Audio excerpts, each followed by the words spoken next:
سلیمان علیہ السلام کا ذکر ہے، وہ داؤد علیہ السلام کے وارث تھے، بیٹے تھے، اور انہیں پرندوں کی بولیاں سکھائی گئیں۔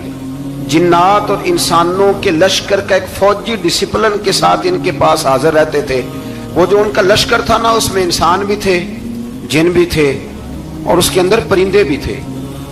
ان کا لشکر تھا، وہ ہمیشہ ان کے پاس رہتے تھے۔ حضرت سلیمان علیہ السلام گزر رہے تھے تو ایک مقام سے آپ گزرے جہاں چیونٹیاں بڑی کثرت کے ساتھ تھیں۔ تو ایک چیونٹی جو ان چیونٹیوں کی سردار تھی، ان چیونٹیوں کی بڑی تھی، اور مفسرین کرام نے یہ بھی لکھا ہے کہ وہ تھی بھی، ایک آنکھ اس کی کوئی نہیں تھی، ایک ٹانگ اس کی کوئی نہیں تھی، لیکن اس حال میں بھی وہ چیونٹی جو تھی وہ چیونٹیوں کی قیادت کر رہی تھی۔ تو حضرت سیدنا سلیمان علیہ السلام کا لشکر جب وہاں سے گزرا تو وہ کہنے لگی یا ایھا النمل ادخلوا مساکنکم، کہنے لگی چیونٹیوں اپنے بلوں میں گھس جاؤ، کہیں ایسا نہ ہو کہ سلیمان علیہ السلام کا لشکر بے دہانی میں، سلیمان کا لشکر توجہ نہ کرے اور تمہیں پاؤں کے نیچے مسل دے، لہذا اس طرح کرو کہ تم اپنے اپنے بلوں میں گھس جاؤ۔ حضرت سلیمان ابھی 3 میل دور تھے، تمام مفسرین نے لکھا ہے 3 میل دور تھے، تو وہاں سے چیونٹی بولی تو قرآن کہتا ہے کہ حضرت سلیمان اس کی بات سن کے ہنس پڑے، فتبسم ضاحکا، آپ اس کی بات سن کے ہنس پڑے۔ تو دیکھو یہ چیونٹی کیا کہہ رہی ہے، ذرا غور کرنا بات پر کہ حضرت سلیمان 3 میل دور فاصلے پر چیونٹی کی بات بھی سن لیتے۔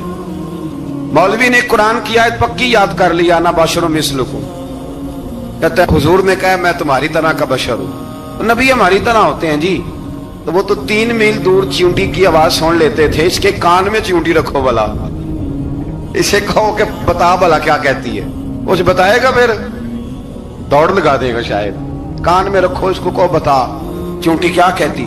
اور اگر یہ لفظ نہ ہوتے قرآن کے، جب انہوں نے سنا تو ہنس پڑے، یہ جملے نہ ہوتے تو شاید اس کو بھی نہ مانتے، لیکن حضرت سلیمان نے سنی چیونٹی کی بات، اور اب اگلی بات کہنے لگا ہوں، بڑے خوبصورت لفظ لکھے ہیں مفسرین نے، فرماتے ہیں دیکھو ایک چیونٹی نے ایک جملہ بول کے، ایک چیونٹی نے ایک جملہ بول کے اپنے قبیلے کی خیر خواہی کی، تو رب نے اس کا جملہ بھی قرآن میں بیان فرما دیا۔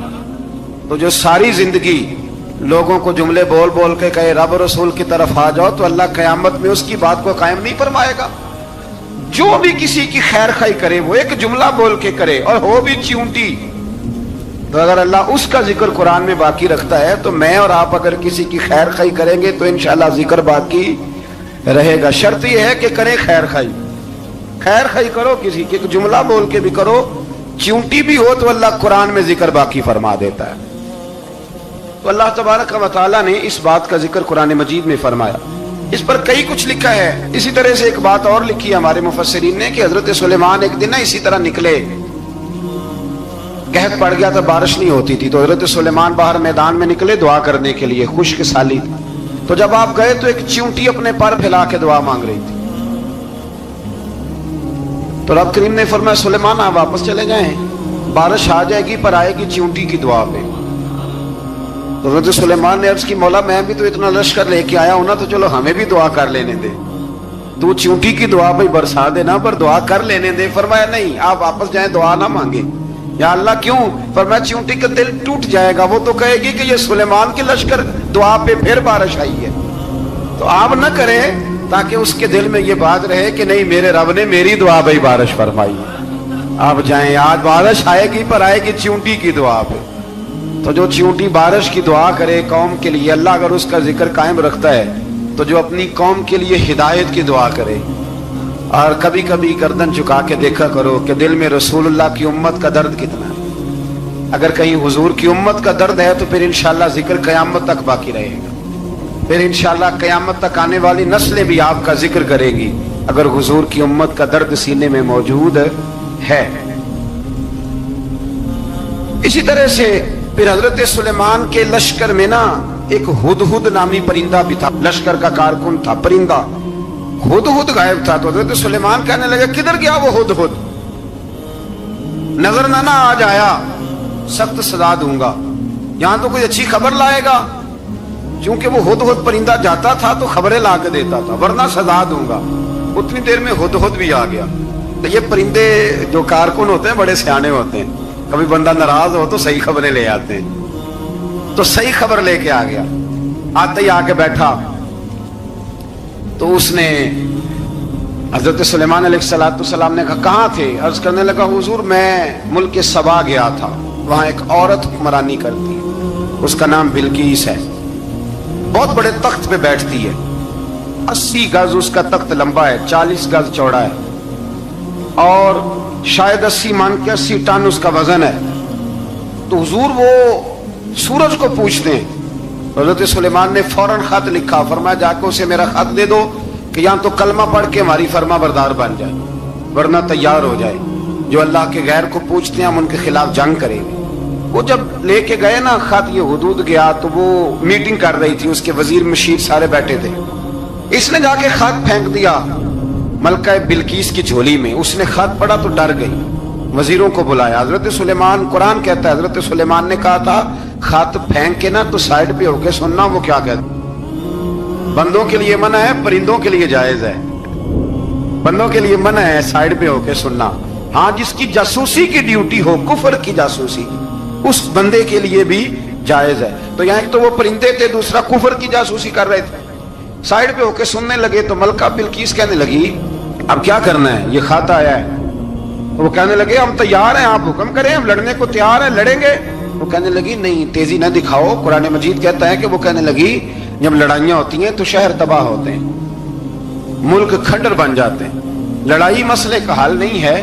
انہوں نے کہا کہ میں نبی ہوں، ایک دفعہ آزما لیتے ہیں کہ نبی ہیں کہ نہیں، معاذ اللہ آزما لیتے ہیں۔ کہا کیسے؟ کہنے لگی تحفے تحائف بیچتے ہیں، اگر مال پر دل للچا گیا تو پھر نبی نہیں بادشاہ ہے، اور اگر مال پر دل للچایا نہ تو پھر اللہ کے کامل بندے۔ یہ فرق اس نے اس وقت بیان کیا۔ اس نے 500 کنیزیں، 500 غلام، بڑے شاندار لباس پہنا کے، 500 گھوڑا بڑا تگڑا، اس کے اوپر مال و اسباب رکھ کے تیاری کرا کے حضرت سلیمان کی طرف بھیجا۔ ہدہد پہلے سے خبر لے کے آ گیا، حضور اس نے یہ پروگرام بنایا ہے۔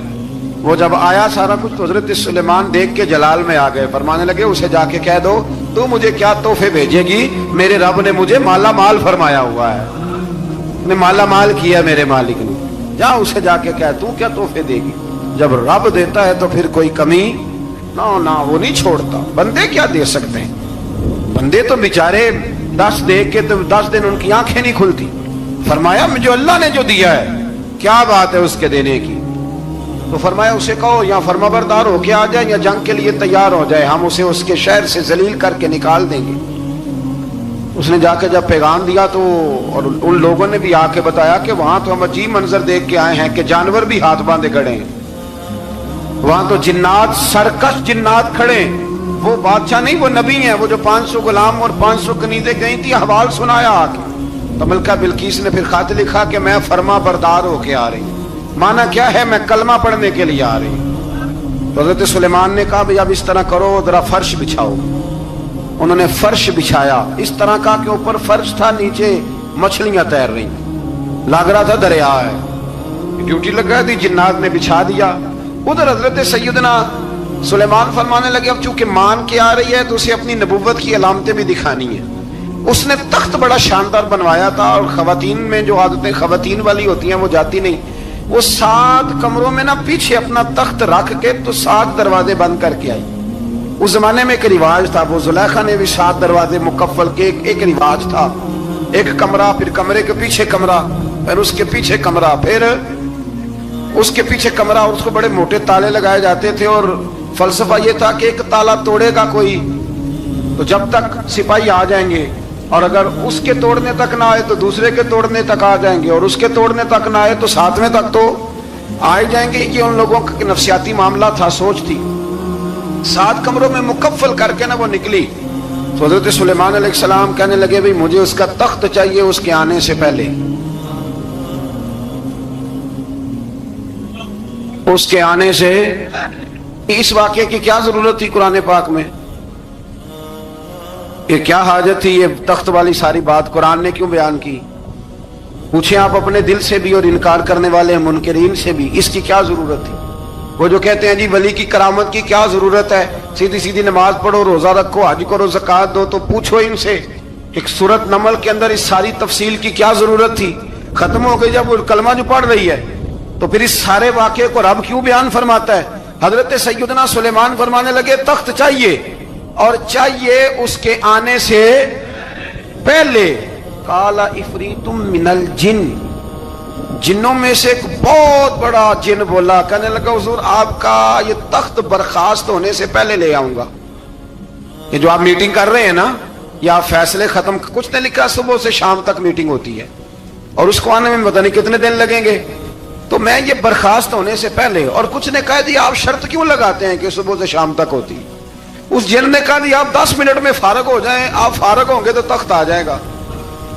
مفسرین نے لکھا ہے کہ جب قرآن کہتا ہے کہ اس نے کہا کہ آپ کے فارغ ہونے سے پہلے، تو اس کا مطلب ہے کہ جب آپ اٹھیں گے یہ جگہ خالی کر دیں گے تو تخت یہاں کیویں ہزاروں میل کا فاصلہ ہے، آ جائے گا، پر ہوائی جہاز پہ کارگو کرا کے، جی DHL کے ذریعے کیسے آئے گا؟ وہ آئے گا تو بس آئے گا۔ تو حضرت سلیمان کی تو بادشاہت تھی نا زمانے پہ، فرمانے لگے نہیں نہیں تو لیٹ ہے، تو لیٹ ہے، تو ہمیں جانتا ہی نہیں، ایٹ سٹ تے پکھڑا کوار گندل، اسی اور بھی بوٹیاں جاننے ہاں، یہ تو لیٹ ہے، ابھی ہماری طاقت اس سے زیادہ ہے۔ بڑی کمال بات لکھی ہے لکھنے والوں نے۔ ایک مفسر نے لکھا ہے کہ ابھی حضرت سلیمان نے غلاموں سے منگوایا ہے، اپنی بات کوئی نہیں کی، یہ حال ہے ان کے غلاموں کا، تو سردار کا عالم کیا ہوگا؟ حضرت سلیمان کہنے لگے بھی جلدی جائیے، قال الذی عنده علم من الکتاب انا آتیک بہ قبل ان یرتد الیک طرفک، تو اٹھا ان میں سے وہ جس کے پاس کتاب میں سے علم تھا، ساری کتاب کا بھی نہیں، علم من الکتاب، کتاب، وہ اٹھے جن کے پاس کتاب میں سے علم تھا، تو وہ اٹھ کے کہنے لگے حضور میں لے آؤں گا، کب؟ آپ کے آنکھ جھپکنے سے، نہیں آنکھ جھپکنے سے، بندہ تھا جن تھا، جن کی تو بات مانی نہیں انہوں نے، کیا کہا؟ آنکھ جھپکنے سے، میں آنکھ جھپکنے سے پہلے لے آؤں گا۔ تو حضرت سلیمان کہنے لگے تو ٹھیک ہے چل لا، پھر لا، پھر آنکھ جھپکنے سے بڑے ہی نہیں، پھر غصہ نہیں آتا ان پہ، پھر غصہ نہیں آتا۔ میرے شیخ کامل، مرشد اکمل، شیخ بحر و بار، حضور غوث پاک جیلانی، حضرت غوث اعظم یوں کر کے شاگردوں کو، مریدوں کو سبق پڑھا رہے تھے، پڑھاتے پڑھاتے ہاتھ آگے کیا، اور جب ہاتھ واپس آیا تو بھیگ گیا تھا سارا۔ تو شاگرد کہنے لگے حضور یہ کیا ہے؟ فرمایا تمہیں نہیں سمجھ آئے گی، چھوڑو تمہارے والی بات نہیں، خاصان دی گلامہ آگے نہیں مناسب کرنی، رہنے دو تم۔ کچھ وقت گزرا تو کچھ لوگ آ گئے، ابھی کلاس ختم نہیں ہوئی تھی، کپڑے بھیگے ہوئے ہو، وہ شاگرد پہلے ہی منتظر تھے، کہا تمہیں کیا ہوا؟ کہنے لگے دریا میں جا رہے تھے، اچانک ہچکولے آنے لگے، تو ہم نے کوئی کسی بے عمل کا بازو تو نہیں نہ تھاما، ہم غوث اعظم کے ماننے والے ہیں، تو دریا میں کہا یا شیخ عبد القادر جیلانی شیئا للہ، اللہ کے راستے میں مدد کرو۔ تو کہنے لگے بس ایک ہاتھ ہی آیا ہے، اور یوں کشتی کھینچ کے باہر نکالی ہے۔ تو اب وہ شاگرد سارے چپ کر گئے، کہنے لگے جواب کیوں نہیں دیتے؟ انہوں نے کہا تم نے ہاتھ دیکھا ہے پہنچتا ہوا، اور ہم نے ہاتھ دیکھا ہے یہاں سے جاتا ہوا، تم نے پہنچتا ہوا دیکھا ہے، تو ہم نے حضرت بہاؤالحق نقشبند بخاری، ان کی ایک مریدنی تھی، اوپر چبارے پہ کسی نے اس کی عزت پہ ہاتھ ڈالا، چبارے پہ اوپر والی منزل پہ، اس مریدنی نے اپنی عزت بچانے کے لیے چھلانگ لگا دی، جب وہ نیچے گر رہی تھی تو حضرت بہاؤالحق نقشبند بخاری پہنچ گئے، نیچے کوئی ایسا بندوبست کر دیا، کوئی چارپائی بچھا دی، کوئی ایسا جس پہ وہ آ کے آرام سے گری اور بچ گئی۔ حضرت صاحب کی طرف دیکھ کے کہنے لگی حضور آپ کب آئے؟ فرمانے لگے پتر جب تو چبارے سے چلی تھی تب میں بخارے سے چلا تھا، جب تو چبارے سے چلی تھی نا تب میں بخارے سے چلا تھا، اور تیرے نیچے آنے تک میں بھی پہنچ گیا ہوں۔ میں بھی ਮਾਲੀ ਦਾ ਕੰਮ ਰਾਖੀ ਕਰਨਾ, ਪਲ ਕੱਚੇ ਹੋਣ ਜਾਂ ਪੱਕੇ, ਇਹ ਪੀਰ ਮੁਰੀਦਾਂ ਦੇ ਸਿਰ ਤੇ ਹੀ ਰਹਿੰਦਾ ਹੈ। ਇਹ ਝੂਠੇ ਹੋਣ یا سچے، یہ پکی غلامی کریں یا کچی کریں، پیر کی بھی مجبوری ہوتی ہے، کیا کریں، پیر مریداں دے سر تے ہی رہندا ہے، اے جھوٹے ہون یا سچے، کیا کیا جا سکتا ہے۔ لیکن نا نافرمان بیٹے کا بھی تو جائیداد میں حصہ ہوتا ہے نا، نافرمان بھی ہو تو جائیداد میں حصہ، تو چلو باپ ناراض رہے گا تو اللہ ناراض رہے گا، بات الگ ہے، پر جائیداد کا حقدار تو ہے نا، چاہے نافرمان ہی ہے۔ پیر مریداں دے سر تے ہی رہندا ہے، اے جھوٹے ہون یا۔ پھر وہ تخت آ گیا، حضرت سلیمان سے پوچھا یہ کیا ہے، قال ھذا من فضل ربی، فرمانے لگے کچھ بھی نہیں، حضرت سلیمان کہنے لگے یہ میرے رب کا فضل ہے۔ شاید سب مفسرین نے بڑی بڑی باتیں کی ہوں، پر یہاں ایک قاضی ثناء اللہ پانی پتی رحمت اللہ علیہ کا فقرہ میں پڑھ رہا تھا، بڑا مزہ آ رہا تھا۔ قاضی صاحب فرمانے لگے اس آیت پہ، قاضی صاحب کہتے ہیں جن پر نرا فضل تھا، ھذا من فضل ربی، نرا فضل، فرمایا ان کی تو اتنی طاقت ہے کہ وہ ہزاروں میل دور سے 80 گز لمبا 80 گز چوڑا تخت آنکھ جھپکنے سے پہلے لے آتے ہیں، اور جن کے بارے میں اللہ فرماتے ہیں بشر المؤمنین بان لهم من اللہ فضلا کبیرا، فرمایا محبوب اپنے غلاموں کو خوشخبری دے دیں، باقیوں پہ نرا فضل تھا، ان پر تو فضل کبیر ہے، ان پر تو بڑا ہی فضل ہے اللہ کا۔ تو فرمایا جن پر فضل کبیر ہو، ایک نہیں، اس پر میں بڑے دلائل دے سکتا ہوں، کرامات اولیاء پر میں بڑے ہی دلائل دے سکتا ہوں، بڑے۔ غوث اعظم رضی اللہ تعالیٰ عنہ کے پاس بادشاہ آیا تو کہنے لگا پیر تب مانوں گا جب سیب کھلائیں گے، سیب کا موسم ہی نہیں تھا، تو حضرت صاحب آتے ہی اسے کہنے لگے اب تو میری ولایت کو سیبوں پہ تو نہ تول، سیب کھلائے تو ولی یا نہ کھلائے تو ولی کوئی نہیں، یہ تو اب میری ولایت کو سیبوں پہ تو نہ تول۔ تو حضرت صاحب نے یوں ہاتھ اٹھایا تو اللہ نے 2 سیب عطا فرمائے۔ تو وہاں جملہ ہے حضور غوث اعظم کا، فرمانے لگے اگر اللہ حضرت مریم سلام اللہ جو بنی اسرائیل کی ولیہ ہیں، ولی ہے نا، وہ نبی تو نہیں نا، عورت نبی نہیں ہو سکتی، فرمایا اگر اللہ انہیں بغیر موسم کے پھل دے سکتا ہے میں تو محمد عربی کا نوکر ہوں۔ فرمایا اب نہ 2 سیب آئے تھے، تو وہ کہنے لگا میرے تو دل میں 1 سیب تھا نا، تو حضور غوث اعظم نے نا 1 سیب مجھے دیا، 1 میں نے کھایا تو 1 غوث پاک کھانے لگے، کہتے ہیں میں نے وہ منہ میں رکھا ذرا ترش تھا، تو میرے چہرے کا وہ رنگ دیکھ کے نا، اثر دیکھ کے کہ تلخی محسوس، تو غوث اعظم کہنے لگے میرے والا کھا، تو 1 انہوں نے کاٹ کے ٹکڑا دیا، کہتے کھایا تو بڑا میٹھا تھا، تو میں نے کہا حضور آئے تو دونوں ہی غیب سے، آپ کے والا میٹھا ہے میرے والا کڑوا ہے، تو آپ فرمانے لگے آئے تو دونوں غیب سے تھے، پر ایک کو ذرا ظالم کے ہاتھ لگ گئے ہیں نا، اس کو تنبیہ بھی کر دی کہ ظلم سے باز آ جا، تنبیہ بھی کر دی، پر میں ہاتھ ظالم کے لگے اس لیے ترش ہو گیا، سیانا بن، 1 نہیں 20 درجنوں، لیکن پتہ نہیں کیوں لوگ اڑ گئے، پتہ نہیں کیوں کڑ کے آ گئے کرامت اولیاء کے معاملے میں۔ بالکل ابھی کسی حدیث میں یہ نہیں آیا کہ اس زمانے میں ولی ہوں گے تو اس زمانے میں ولی نہیں ہوں گے، حضور نے فرمایا میری امت کبھی گمراہی پر جمع نہیں ہوگی۔ اقبال کہتے ہیں اولیاء کیا ہوتے ہیں، اولیاء کیا ہیں، جواسیس القلوب۔ اقبال کہتا ہے ولی کا بہت بڑا ولی تم نے دیکھنا ہو تو اسے دیکھو جو تیرے دل کا جاسوس ہے۔ چلو یہ مشکل بات ہے، میں نہیں چھیڑتا، لیکن جو تیرے وہ جاسوسی کرتا ہے، پر کرتا ہے تیرے دل کی، وہ تیرے دل کا جاسوس ہوتا ہے ولی، اور اس پر حضور کی حدیث ہے، فرمایا اس کی فراست قلبی سے ڈر، یہ اللہ کے نور سے دیکھتا ہے، ڈر اس کی فراست قلبی سے، اللہ توفیق عطا فرمائے۔ بارہ اس ولی کا نام تھا آصف بن برخیہ، آصف بن برخیہ جی حضرت سلیمان کے وزیر تھے۔ وہ آئی ملکہ بلقیس، اور جب وہ آئی نا تو اس نے دیکھا کہ یہ تو آگے سامنے حضرت سلیمان بیٹھے ہیں، اور جو رستہ ہے نا درمیان میں وہ فرش ہے کہ دریا ہے سمجھ نہیں آ رہی، تو اس نے نا اپنا یوں کر کے اوپر کپڑا اٹھانا شروع کر دیا کہ نیچے پانی ہے، تو حضرت سلیمان کہنے لگے چلتی آ، نیچے کچھ بھی نہیں۔ اس نے پیر رکھا، نیچے مچھلیاں بھی تیرتی جا رہی تھی۔ حضرت سلیمان علیہ السلام، آج بھی اللہ نے توفیق دیا نا، لوگوں نے اس طرح کی تعمیرات بعد میں کی ہیں، لیکن اس کے موجد، اس کے پہلے بنانے والے حضرت سلیمان ہیں اللہ کی دی ہوئی توفیق سے۔ تو وہ ملکہ آپ کے پاس آئی، پھر وہ آپ کی فرما بردار ہو گئی، اور بعض مفسرین نے یہ لکھا ہے کہ اس نے جب کلمہ پڑھا تو پھر اس کا نکاح بھی حضرت سلیمان سے ہوا۔ حضرت سیدنا لقمان اپنے بیٹے کو نصیحت کر